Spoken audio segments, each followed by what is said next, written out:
vamos falar um pouco da história do Japão. A história do Japão, evidentemente, é a história do povo japonês, que por muito tempo ficou invisível às pessoas, não era observável, porque o Japão tem uma história e inclusive um caminho genético muito interessante. Para começar, é uma ilha, né? São um arquipélago, são muitas ilhas, então evidentemente eles não são nativos de lá. Na verdade, só os africanos podem dizer que são 100% nativos.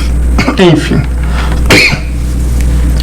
a ocupação humana no Japão começou há cerca de 35 mil anos, quando o Japão não era um arquipélago, o Japão era uma península. Estávamos no Pleistoceno, no meio de uma era glacial.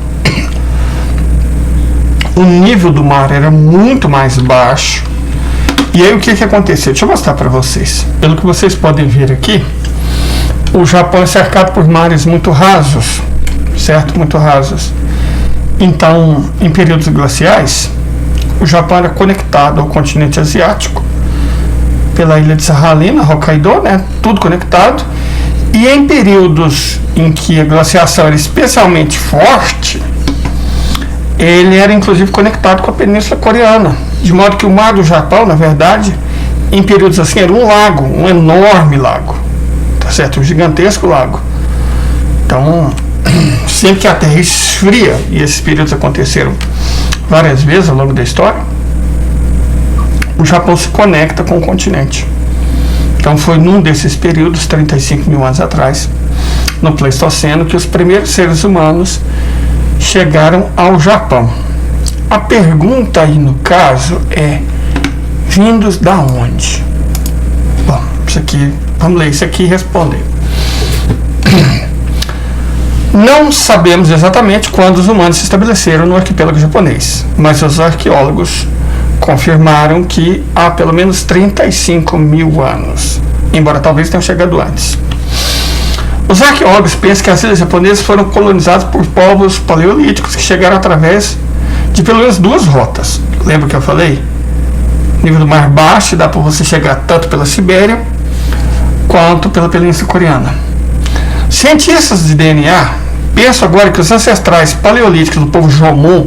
Gente, deixa eu dar um break aqui e explicar para vocês uma coisa. O Japão é um caso extraordinário, porque o Japão ancestral, parentescos aos Ainos do norte, um povo quase extinto, mas que ainda existe, e aos Ryukyuanos, pessoal de Okinawa, por estranho que pareça, essas pessoas são descendentes dos Jomon.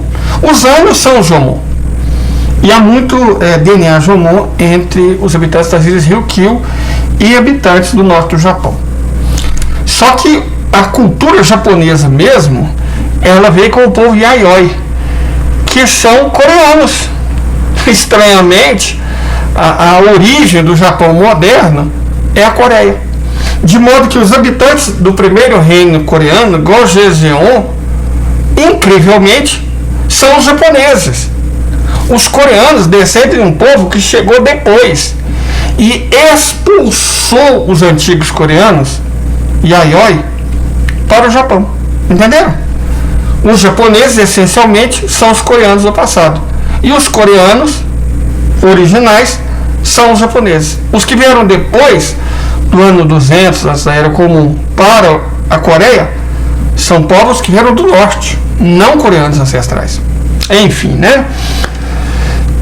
Esse período foi chamado de Paleolítico, alguns arqueólogos também chamam de Era do Pleistoceno, então eles estão confundindo o conceito. Paleolítico é o conceito arqueológico, antropológico. Pleistoceno é o conceito climático. Então não é um ou outro. A Era Paleolítica tem a ver com cultura, com tecnologia. Ainda existem grupos indígenas nesse mundo que estão na Era Paleolítica. Não é uma marcação de tempo, é uma marcação cultural. São pessoas que vivem com a tecnologia da pedra lascada. Ok? Então, o Pleistoceno é um período climático. Aqui eles estão confundindo as duas coisas. O Japão Paleolítico durou 20 mil anos até cerca de 10 mil anos atrás, quando outra cultura, grupo de pessoas distintamente, diferente, chamado Jomon, começou a viver e se espalhar por todo o Japão. Opa, então o que nós entendemos aqui? Que os primeiros japoneses nem Jomon eram. E aí que a coisa fica interessante. Eu já fiz muitas leituras sobre isso. Esses primeiros japoneses que chegaram antes dos Jomon, antes dos atuais Ainu, eles têm uma influência genética bastante razoável nas ilhas Ryukyu. E são os ancestrais dos coreanos atuais. Os coreanos atuais, que expulsaram os antigos coreanos para o Japão, eles vieram do norte. São parentescos, por exemplo, de um povo chamado Nivik. E adivinha? Esses paleossiberianos são também os ancestrais dos primeiros japoneses. Descobriu-se isso bem mais recentemente por causa de avanços na engenharia genética. Certo? Até 10 anos atrás, até 5 anos atrás, não se sabia de nada disso. Foram os incríveis avanços da engenharia genética que possibilitou a descoberta disso tudo.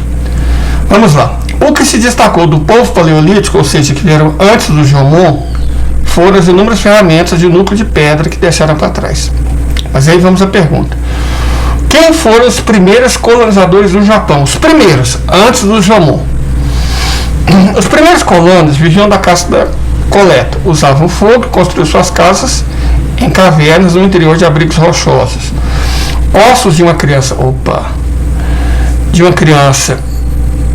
de 8 anos, de 32.500 anos atrás, foram encontrados em uma caverna. A criança foi apelidada Yamashita Dojin. O homem Minatogawa, no entanto, é o mais famoso dos residentes da Idade da Pedra e é considerado um ancestral direto, embora remoto, de parte da população genética. Eles não foram totalmente extintos, eles deixaram marcador genético. Olha que interessante, comprova aquilo que eu falei agora mesmo. Um residente fossilizado de 18 mil anos, portanto, antes da chegada do Jomon, na cidade de Nara, em Okinawa, o que eu disse? As ilhas Ryukyu. Ele tinha 1,55 m de altura, dentes grandes, mandíbulas com 2 dedos arrancados, o exemplo mais antigo do mundo desse costume tribal global bastante comum. Ele tinha um nariz alto, largo e comprimido, mas uma testa baixa e estreita com a sobrancelha proeminente. Foi dito que o homem Minatogawa se assemelhava a vários homens de salas fósseis da história, nomeadamente o homem Liu Qing e o homem Genian do sul da China, o homem Lancôme e Fobinghia do norte da Indochina. Outros discordam e dizem que eles pareciam mais com o Sinanthropus da China e com o homem Adyak da Indonésia, ou com o cruzamento de Sinanthropus e Neandertal. Mas isso é bobagem, né? Porque, vamos falar sério. No continente japonês, o esqueleto do homem Hamamita foi encontrado em uma pedreira calcária na cidade de Hamamita, em Shizuoka, no centro do Japão. Os fósseis do homem de Hamamita eram de 17.900 anos atrás. Assim como o homem de Minatogawa é considerado um ancestral provável do povo Jomon. Mas antes dessa vinda pelo norte de outros povos, outros grupos humanos. Milhares de sítios foram escavados em todo o Japão, revelando uma variedade de ferramentas de pedra, paleolítico, isso eu não quero saber não. O que nos interessa aqui não é nem isso. Nós queremos saber a questão do povo. A maioria dos locais, eles inventaram a cerâmica. Essa questão deles inventarem a cerâmica, não. Antigamente se acreditava que eram as mais antigas peças cerâmicas do mundo, 16.500 anos atrás. Mas recentemente descobriram cerâmicas ainda mais antigas, 23 mil anos na China, no Vale do Yangtze, onde essas pessoas também tiveram origem.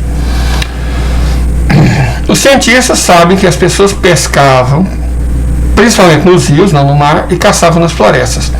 O clima do Japão a fauna do Japão era muito diferente, né? O sítio de Hasunehara, em Shizuoka, ofereceu 56 armadilhas pré-históricas, que são locais onde os animais caem, tipo caverna, poço. Eles caem, fica o esqueleto e a gente tem a ideia do que eles eram. Que nos conta como as pessoas capturaram animais como javalis e até elefantes, gamos gigantes, tipo veado, e bisão, entre 27 e 25 mil anos atrás. No entanto, acredita-se que as armadilhas, isso é fácil fazer, cava um buraco, tampa com folha e o bicho cai lá dentro. Do sítio Otsubo, Bata, em Tanegashima, nas ilhas Ryukyu, sejam ainda mais antigas, datando de 30 mil anos antes do presente. Alguns restos de comidas foram identificados no local do lago Nojiri, juntamente com artefatos como cutelo de osso e ferramentas de lasca de osso. Eles sugeriram um local de matança e abate de elefantes de Nauman e dos astros de Yabe. Elefante de Nauman é uma espécie de elefante que não mais existe.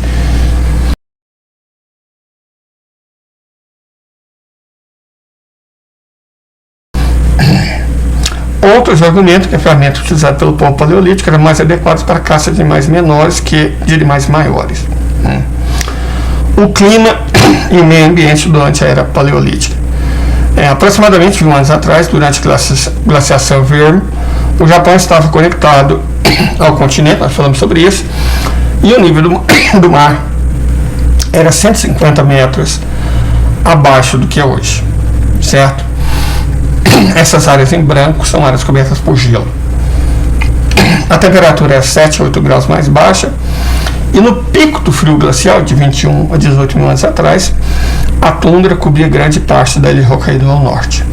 A maior parte do Japão oriental e central, zona subártica, era coberta por florestas boreais, tipo a taiga siberiana, como Larissa, abeto e cicuta japonesa. O oeste do Japão, planície de Kanto, ao redor de Tóquio até Kyushu, era coberto por florestas de coníferas, que são florestas temperadas, né? O elefante Nauman, vamos pegar aqui para vocês, vamos achar aqui uma foto do tal elefante Nauman. Isso é fácil da gente conseguir, vamos lá. Vai em imagens. Esse era o elefante Nauman.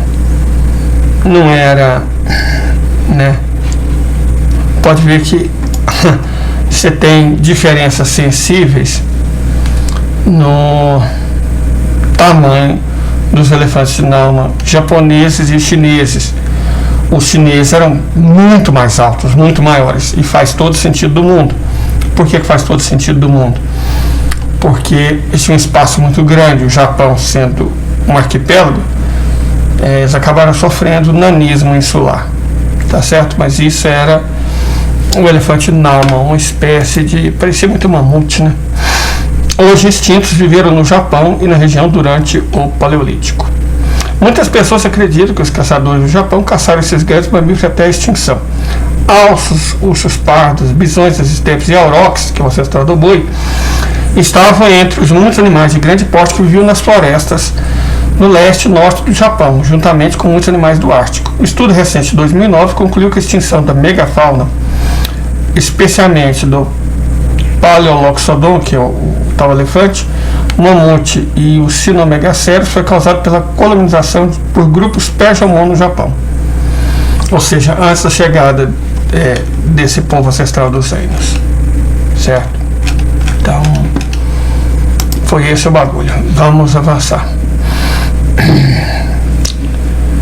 Vamos ver se a gente acha que alguma coisa do período Jomon. Arqueólogos, historiadores e todo mundo estão fascinados com milhares de artefatos que foram desenterrados por todo o Japão, que pertenciam e que nos contam sobre o povo pré-histórico, chamado de povo Jomon. Que era o povo Jomon? Caçadores-coletores que viviam em covas, cavernas, né? E viveram aproximadamente no que hoje chamamos de Jamon. O Jomon viveu durante o período pós-glacial, depois que acabou a ponte terrestre entre o Japão e a Ásia, entre 13.680 a.C. e 410, que foi quando aconteceu a invasão Yayoi, dos antigos habitantes da Coreia, que foram para o Japão e são os ancestrais da maior parte do povo japonês, principalmente nas ilhas principais. Lembrando, a cultura Jomon, geneticamente, a cultura não, né? Mas geneticamente eles sobrevivem na ilha de Hokkaido e bem no norte da ilha de Honshu. E os pré-Jomon, os paleolíticos originais, são encontrados mais geneticamente nas ilhas Ryukyu ao sul. O povo Jomon viveu mais ou menos na época de início das antigas civilizações Nilo e tudo mais. Uma coisa que surpreende na cultura Jomon é quanto tempo durou o modo de vida deles. Mais de 13 mil anos. Bem como a data de início do período. Acredita-se que tenham produzido os exemplos de cerâmica mais antigos do mundo. Nós falamos que não é. Foram os povos que viveram no baixo vale do rio Yangtze que fizeram isso, bem antes deles. O povo Jomon alcançou o sedentarismo, que eram nômades, que estabeleceram um lugar para viver 9.000 anos e mantiveram um alto nível de produção artesanal. Faz todo sentido do mundo, gente. Para produzir cerâmica, você tem que ser pelo menos semi-sedentário. Cerâmica é pesado. Vocês sabem disso, cerâmica é pesado.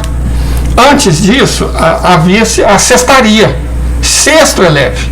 Você faz cesto de cipó, de galho, de casca de bambu. O que não falta naquela região do mundo é material para fazer cesto. Cesto é leve. Povos nômades fazem utensílios para guardar coisas de couro ou de vegetais. Depende do que for mais abundante. A cerâmica é para povos pelo menos semi-sedentários, porque ela é muito pesada, não dá para ser levada de um lugar para o outro. Se você viver mudando. Então vamos lá. É tudo muito em comum para um grupo de caçadores-coletores nos primeiros tempos pós-glaciais. Os arqueólogos acham que a cultura de caça e coleta Jomon era incomum, porque embora fosse a cultura da Idade da Pedra, ela também tinha algumas características altamente complexas de culturas neolíticas. Faziam muitas varas de barro, tinham um estilo de vida organizado, sofisticado de coleta e busca de alimento, praticavam um tipo simples de agricultura. Não tem como, gente, sinto muito. Sem praticar formas, mesmo que simples, o nome disso é vegetacultura, não tem como você ser semi-sedentário. Eu sou descendente de Crenacórios, Capó do Sul. Mas não de Capó do Sul, daqui de Catalão, de Capó do Sul, de Araxá, de onde veio minha bisavó. Mas aqui, Catalão, Goiandira, vizinho, Goiandira teve até 1970 pessoas vivas de Capó. Os Capó eram semi-sedentários. Fazia cerâmica. Quer dizer, não eram sedentários. Embora houvesse coisas parecidas com cidades no atual Triângulo Mineiro, de 5.000, 8.000 habitantes. Certas cidades, certo? Proto-cidades. Para isso, você tem que ter agricultura. Aqui na região, o que se cultivava? Cabaça, tomatinho, tomate, mandioca, abóbora, feijão, milho. Dá para você viver com essas coisas. Dá para você viver, complementa com caça e pesca e dá para você viver. Então o Japão também praticava um tipo de agricultura, o Jomon, na verdade um pouco mais simples, chamado vegetacultura. Eu não consegui achar um texto que fala o que eles cultivavam, certo? Que fala o que eles cultivavam. Mas certamente não era arroz, porque a origem do arroz é o Vale do Yangtze, na China. O chá também tem origem chinesa. Então não sei o que eles cultivavam, ainda que simplesmente eles certamente deveriam cultivar alguma coisa. Eu ainda quero pesquisar mais e saber sobre isso. Diferentes períodos da era Jomon são divididos de acordo com as diferentes características da cerâmica de cada período. A cultura Jomon também é conhecida pela tecnologia de pesca. Deixa eu explicar uma coisa para vocês. Por que pesca em rio? Cara, às vezes nem foi. O nível do mar era mais baixo. Qualquer aldeia, qualquer agrupamento, qualquer acampamento que tenha existido no nível do mar já foi para debaixo d'água há muitos milênios. Então, não é que eles não viveram aproveitando os recursos marinhos. É que os sítios estão todos debaixo d'água, porque o nível do mar subiu. Os anzóis e arpões que os caçadores de Jomon usavam para capturar peixe e mamífero marinho era tecnologia de ponta. Isso é, para os tempos pré-históricos. Mas eu queria ver mesmo aqui os Yayoi. É aí que chega a parte que eu quero dizer. É aí que a cultura japonesa e a cultura coreana se encontram. Eu acho que para os nacionalistas de ambos os países deve ser um inferno. Porque para os coreanos, somos milenares, a cultura Gojoseon. Cara, cultura Gojoseon é a cultura Yayoi. Traduzindo, a cultura Gojoseon que sobreviveu foi que foi para o Japão. Depois eles foram invadidos. Os atuais coreanos não são descendentes dos antigos coreanos. A Coreia é o local do planeta Terra onde mais há dólmens no mundo, aquelas pedras que eles enfileiram, levantam. Então, são milhares de dólmens. Mas aí entra a questão, e não adianta nada esse vangloriar disso, porque quem fez isso, a cultura Gojoseon, é ancestral dos Yayoi, ou seja, dos japoneses. E para os japoneses é paia, porque também são muito nacionalistas, muito não sei o que. Então, houve duas culturas anteriores, a paleolítica e a Jomon. Só que a paleolítica basicamente deixa rastro genético no norte, em Hokkaido. Perdão, a paleolítica deixa rastro genético no sul, nas ilhas Ryukyu. E a Jomon deixa rastro genético sobretudo no norte, em Hokkaido. O japonês mesmo, Shikoku, Kyushu, Honshu, é descendente de coreanos, dos Yayoi. Aí, quer dizer, fica difícil para os dois, que se odeiam, mas na prática são o mesmo povo. Como eles trouxeram habilidades, novas tecnologias, habilidade de fabricação de bronze e ferro, bem como habilidades agrícolas no cultivo do arroz, essas importantes inovações deixaram sua marca permanente na sociedade do arquipélago japonês. Inclusive, deixa eu mostrar uma coisa aqui para vocês. Pessoas, olha isso aqui. Eu fiz um fio sobre urbanização muito tempo atrás e eu fiz essa observação aqui. Para ilustrar isso aqui, ó, tá falando sobre cidades, certo? Falando sobre as primeiras cidades do mundo, cidades muito antigas. Eu acho isso até interessante, né? Falando sobre as primeiras cidades do Egito que moíam trigo, tem 12 mil anos atrás. Biblos no Líbano, que tem 11 mil anos, né?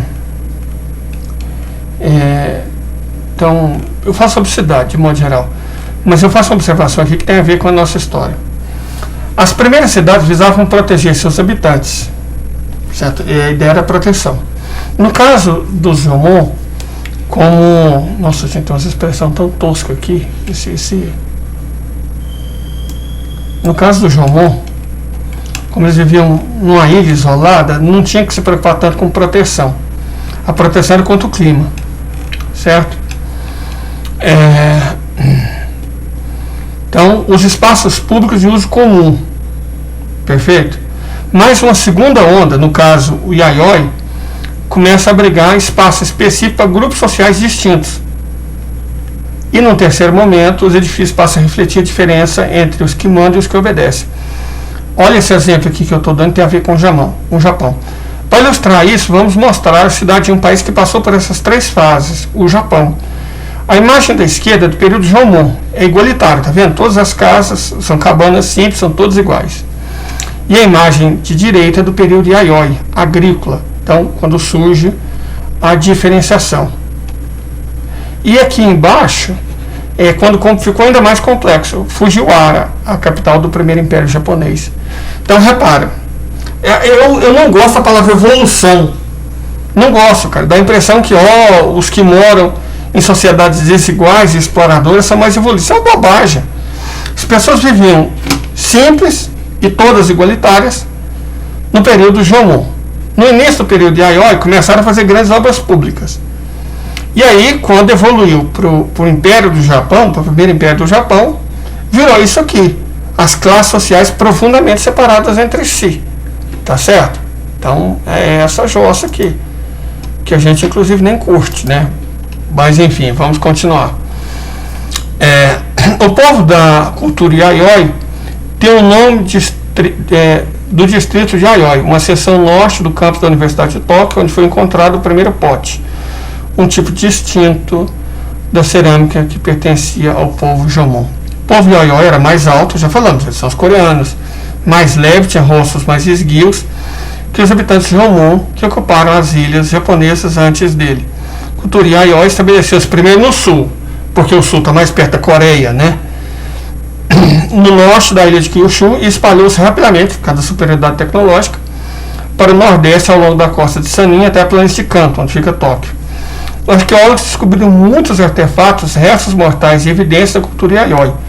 Podemos aprender mais sobre a vida do período Yayoi examinando e explorando algumas dessas trilhas que remontam à época, incluindo a cerâmica, restos de arquitetura e tudo mais.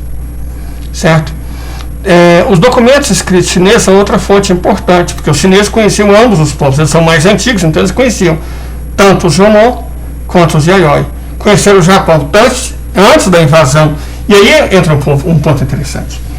Fica subentendido que os Jomon cultivavam arroz. Mas como?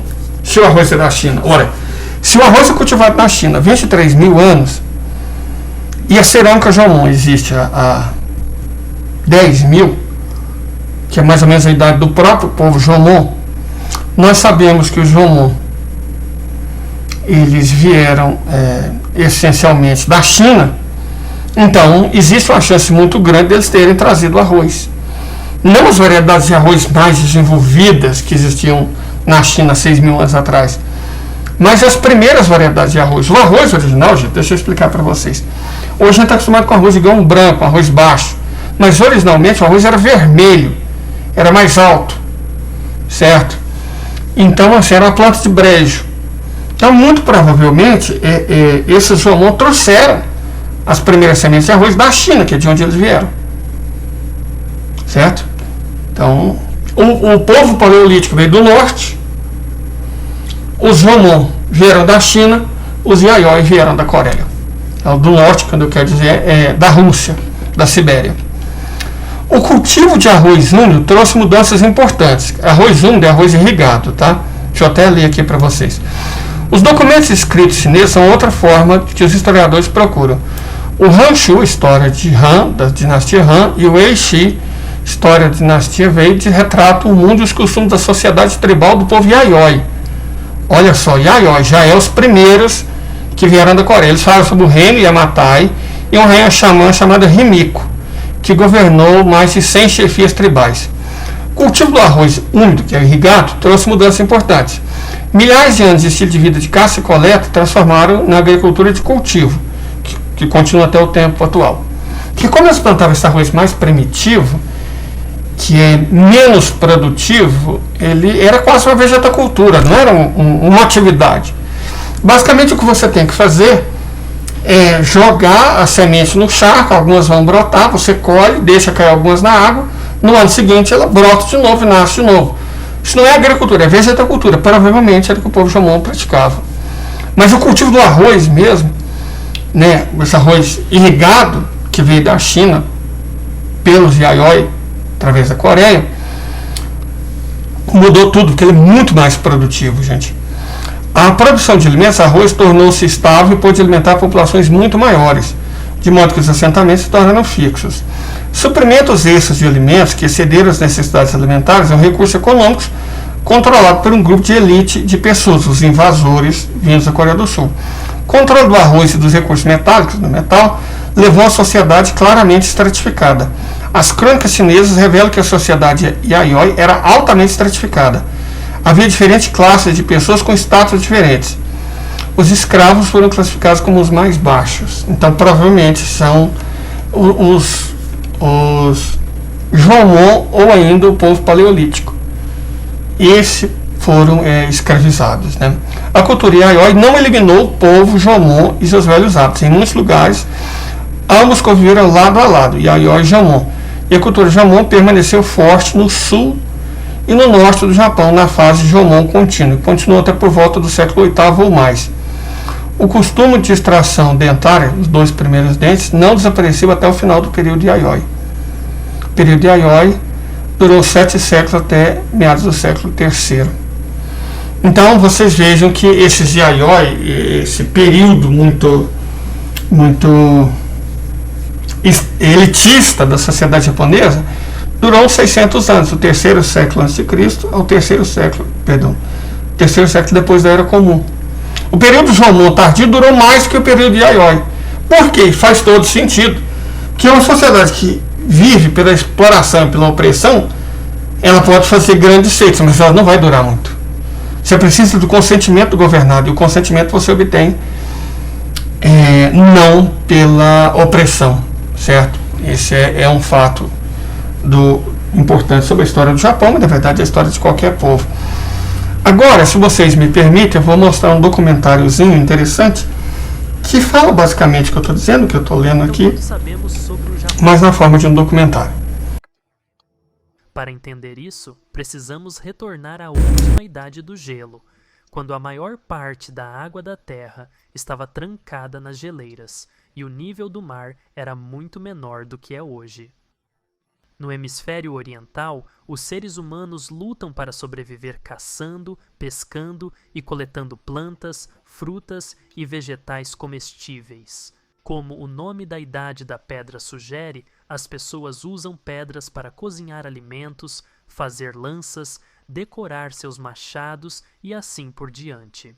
Em um ambiente hostil, 10 graus Fahrenheit ou 5 graus Celsius abaixo de hoje.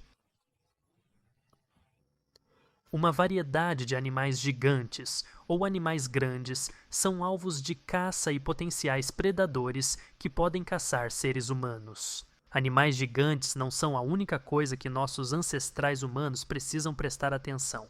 Além do Homo sapiens, outras espécies humanas, como os eretos ancestrais, ainda existem. Em particular, o Homo erectus dominou o leste da Ásia e pode caçar e matar seres humanos, embora o Homo sapiens ainda não tenha deixado sua terra natal na África. A maioria dos eretos, assim como outras espécies humanas, como o misterioso Denisova, percorrem a Ásia. Neste momento, esta terra, mais tarde conhecida como o Japão, foi conectada ao resto do continente do leste asiático como uma península ou ponte continental. Embora não haja evidência direta de que o Homo erectus esteja nesta terra que se tornará o Japão, não é difícil supor que o Homo erectus siga sua presa e possa ter entrado no Japão há muito tempo. Algumas pessoas tentaram provar a existência do Homo erectus no Japão, mas muitas delas foram forjadas. Mas nenhuma evidência pode provar que não existe. À medida que aprendemos mais sobre o Homo erectus e o mundo paleolítico, podemos descobrir que o Homo erectus realmente vive em muitos lugares onde ainda não encontramos evidências, como o Japão ou as Américas. No entanto, o Homo erectus parece ter sido extinto ou desenvolvido em espécies diferentes há cerca de 100 mil anos, e é provável que tenha desaparecido do Japão neste momento. Na difícil era glacial que eles não estavam acostumados. Os seres humanos não retornariam à terra do Japão por dezenas de milhares de anos até obtermos o primeiro registro confirmado de humanos entrando no Japão. Se o Homo erectus é o primeiro ser humano a usar o Japão como lar, então esses novos residentes que recolonizam o Japão são muito diferentes. Essas pessoas vêm do sul, atravessam Taiwan, passam pela ponte continental ou até usam alguma forma de navio simples para chegar ao destino, viajam para a terra que um dia se tornará a cadeia da ilha de Shuiwan e, eventualmente, chegam a Kyushu e ao continente japonês, chegando ao norte do estado. Houve controvérsia sobre se havia uma ponte continental na época, mas parece que a migração pode ser causada pela grande densidade populacional do continente do leste asiático e pela migração de grandes presas para o Japão. Essas pessoas são coletores de caça austríacos de Milão, conhecidos como Hoabinianos, que foram oficialmente classificados como um grupo específico no Vietnã Neolítico. A cultura hoabiniana foi estudada e é plenamente reconhecida através de mais pesquisas como a fonte básica de ancestrais no leste da Ásia e além. Os Hoabinians são descendentes da primeira onda de imigrantes humanos que deixaram a África por um longo tempo. Começando com um evento conhecido como Fora da África, há cerca de 100 mil anos, avançando para a Índia, o nascimento dos índios ancestrais continuou a se espalhar para o sul ao longo da costa há cerca de 70 mil anos, até que essas pessoas aparecessem no sudeste da Ásia. Há 40 mil anos, os Rohabin-Hyans, um ramo desses primeiros viajantes, estavam amplamente distribuídos no leste da Ásia porque muitas vezes apareciam em suas presas, como os elefantes de Nauman, ursos pardos, cervos gigantes, tigres, lobos e macacos, e a população do Sudeste Asiático tornou-se cada vez mais difícil de caçar. Quando o povo Rohabi aprendeu que o Nordeste estava cheio de animais não caçados, eles começaram a se mudar de Taiwan e outros lugares para o Japão. Como resultado, cerca de 38 mil anos atrás, os Rohabinians chegaram ao sul de Yukos, passando lentamente por Kyushu para entrar no estado, caçando e pescando na estrada. O fato de chegarem a Hokkaido e além ainda é desconhecido, mas em Belíndia você pode encontrar pessoas com algum tipo de DNA australiano de Milão e contribuir para os índios americanos, o que mostra que, se não fosse pelos Rohabinians, uma pessoa relacionada chegaria ao nordeste do Japão. Arqueologia e genética sabem que esses Rohabinians têm um novo nome, o Minetgala, em homenagem aos espécimes originais de Okinawa, uma ilha no sul do Japão. Talvez isso seja 1.500 pessoas. O Bon refere-se ao povo Minetgala, que traz uma pedra cônica e uma pedra polida, uma ferramenta que eles criaram antes do resto do mundo, e eles podem não ter desenvolvido nos próximos 20 mil anos. Além disso, eles rapidamente estabeleceram uma rota comercial que mostrava evidências náuticas, especialmente porque as ferramentas eram feitas de obsidiana, que eles poderiam ter apenas uma mina em uma pequena ilha no mar. Tecnologia avançada, ferramentas, navegação e processamento de obsidiana são características do Japão paleolítico. Embora sejam relativamente avançados do ponto de vista técnico, o ambiente geográfico do Japão não é amigável com o Bullhead. Este é o período em que o Japão experimentou muitas atividades vulcânicas e sísmicas. Finalmente, cerca de 29 mil anos atrás, as montanhas vulcânicas de Idatanzi, em Kyushu, irromperam repentinamente, formando uma enorme cratera em Kyushu, conhecida como a Cratera Ida. Esta poderosa erupção vulcânica se espalha para o ar através de fuligem e fumaça, escurecendo o céu no Japão. As cinzas vulcânicas cobrem as terras do estado, Kyushu, os 4 países e até mesmo para Okinawa e a Península Coreana, se for uma península. Vá para o inferno. A cinza vulcânica destruiu o ambiente japonês, abalou a ordem ambiental e a grande presa começou a desaparecer harmoniosamente. À medida que a Terra se aquece, as pessoas de Ogawa descobrem que seus recursos estão ficando cada vez menores. O povo Ogawa, pelo menos na ilha, viveu em pequenas tribos isoladas. A súbita destruição de sua ordem fez com que suas vidas caíssem no caos. Parece que alguns Ogawa começaram a comer um ao outro, capturar e matar um ao outro, interromper os ossos da vítima, comê-los e depois jogar o resto de seus corpos no lixo junto com o resto de outras presas. Ogawa mal consegue manter a vida. Quando a comida se torna escassa, as pessoas no Paleolítico tendem a se tornar mais violentas. O incidente de Aida Tanzawa marcou um novo. No Paleolítico, Minetogawa começou a criar mais armas e facas. Talvez isso se deva à escalada da violência entre si. No entanto, com o passar do tempo, esta era de conflito terminará. Cerca de 25 mil anos atrás, quando uma grande quantidade de comida retornou ao Japão, ela se recuperou naturalmente e o ambiente do Japão se estabilizou. Milhares de anos após a erupção vulcânica inicial, o povo Minedogawa conseguiu levantar a cabeça e enfrentar um novo mundo corajoso. Por outro lado, alimentos ricos atraem um grupo de novas pessoas para se atreverem a atravessar a ponte continental, ou, dependendo da teoria, você assina o mar. Pessoas do continente europeu mais uma vez desempenharão um papel neste país que está prestes a se tornar um país insular. 50 mil anos atrás, um novo grupo entrou na Ásia do Norte e Central. Essas crianças mestiças eurasianas eventualmente se dividiram e um dos grupos migrou para o oeste, conhecido como a raça mista da Europa Ocidental. Seus descendentes incluirão grupos como o famoso Crumano na Europa Antiga. Outro grupo liderado por E, naturalmente, será chamado de Grupo Misto da Europa Oriental. No entanto, o grupo que entra no Japão não é a principal linhagem oriental, mas a linhagem ocidental. Cerca de 38 mil anos atrás, mais ou menos na mesma época, os Rohabini chegaram ao Duque pela primeira vez, um grupo de europeus ocidentais.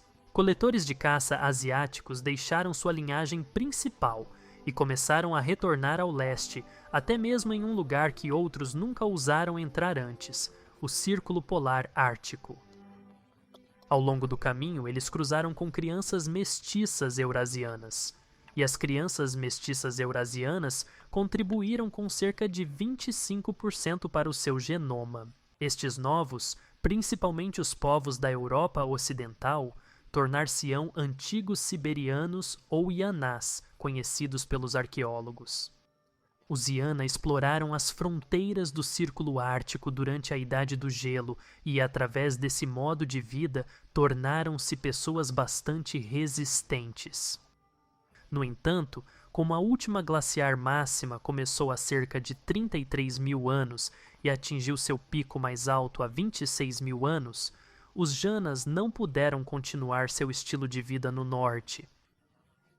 À medida que as geleiras se movem para o sul, Iana também seguiu suas presas e finalmente chegou à terra do Japão pelo norte, provavelmente através da ponte continental que liga o continente de Sakhalin a Hokkaido e ao estado. O povo Iana viajou para Hokkaido há cerca de 25 mil anos, tornando as montanhas uma nova casa isolada, e outros membros de seu genoma se espalharão para outras partes da Eurásia, eventualmente produzindo seus descendentes asiáticos nórdicos mais famosos, que desempenharam um papel na criação de índios americanos orientais e ocidentais.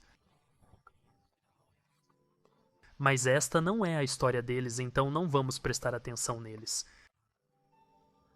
Cerca de 20 mil anos atrás, o povo Iana começou a entrar no estado, atravessando e encontrando o povo Minotogawa, que se estabeleceu no Japão há milhares de anos.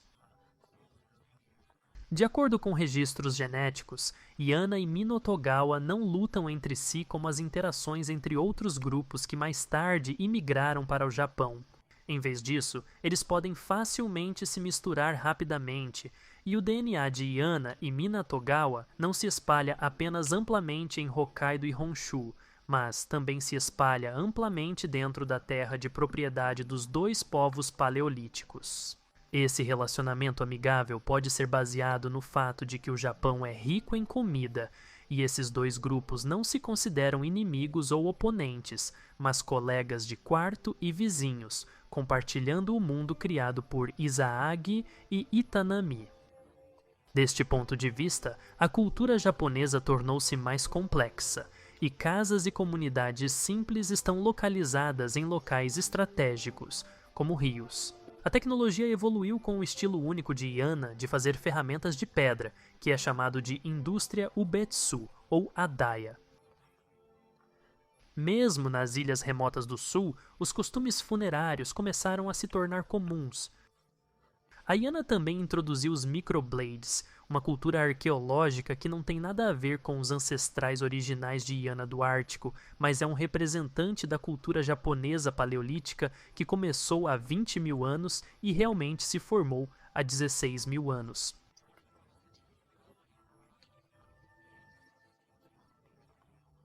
Ana e Minotogala estão integrados na origem étnica de um novo grupo que definirá a história do Japão por milhares de anos, apesar de serem misturas de DNA diferentes entre os Iana e Minotogala, isto é, a mistura de DNA entre os siberianos da Europa Ocidental e o sul da Ásia, que fará com que o Japão fique isolado, dependendo da sua localização.